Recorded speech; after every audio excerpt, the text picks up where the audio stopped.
ठीक आहे.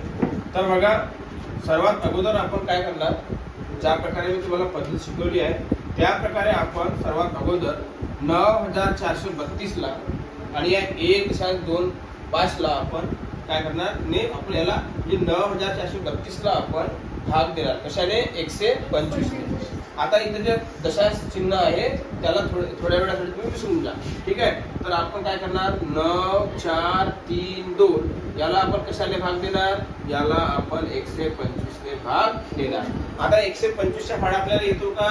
नाही. पण आपल्याला 13 चा फाडा येतो. 13 चा फाडा का? 125 कोणाच्या जवळपास आहे बघा? 130 च्या जवळपास. अंदाजी 130 च्या जवळपास आहे.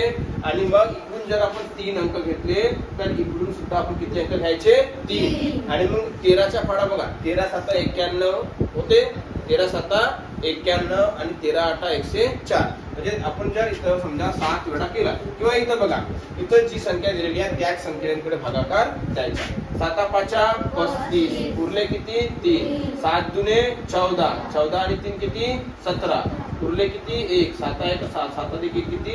8. वजाबाकी करा. 13 मधून 5 गेले 8 आणि मग 13 मधून 8 गेले 5, 58. बरोबर. मग त्यानंतर खाली किती येणार? 2. मग कितीने भाग द्यायचा? 5. 5 5 25. 5 दुने 10, 10 आणि 2 12. उरले किती? 1. 5 1 5, 5 अधिक 1 किती झालं रे? चुकलं काहीतरी आपला. 13 बघा, 1 मिनिट. 13 मधून 5 गेले 8. बरोबर. हा बरोबर.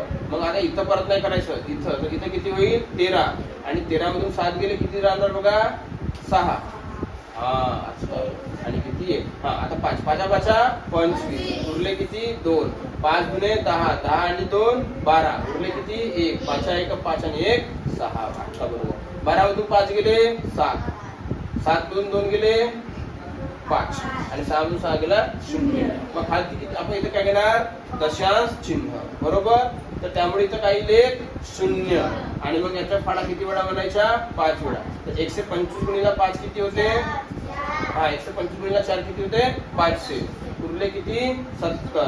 आपल्या मनाने काय घ्यायचं? 1 0. मग याला आणखी किती वेळा द्यायचा? 5.